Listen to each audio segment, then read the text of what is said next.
We decided to open the exhibition with this particular case because this is the one that offers most explicit link among urbanism, architecture and food production, and also because it's one of the most promising developments in current food debate.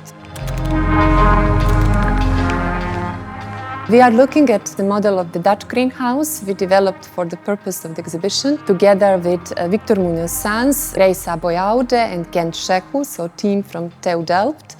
Its title is Black Box, and the model aims to be the central piece to tell the story about how Dutch greenhouse works nowadays.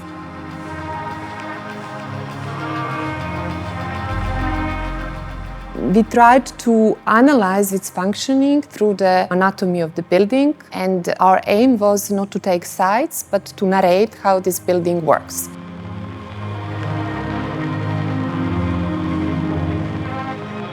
Greenhouses are known since Roman times, but the way we know them today is related to the 17th century's development in the Netherlands again and in England. First was colonial expansion and the import of tropical fruits to colder climates, due to which there was a need to protect them by enclosed environments. The second was that the greenhouses eventually also overcome being only testing spaces and become show-off spaces in a way. So they decorated gardens of nobility, they decorated eventually international fairs and parks until 18th and 19th century.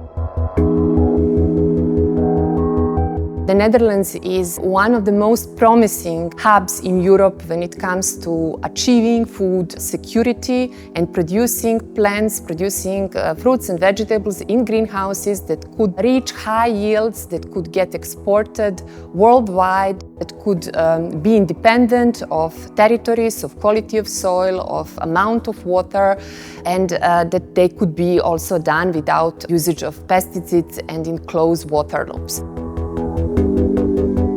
The central table represents the greenhouse itself, while the four surrounding tables, we talk about labor, we talk about water, we talk about air, and we talk about light. We should all be ready to reject sort of pastoral nostalgia when it comes to the idea of food, both for fruits and vegetables in greenhouses and for dairy products and farms, because this is not how food is produced anymore. I think we need to also raise awareness that food, which is not only romantically produced food, is also still good food, but that we need to find a way to democratize the process. From my point of view, I was always interested in mainstream, and I was always interested in how mainstream can get improved in bits and pieces.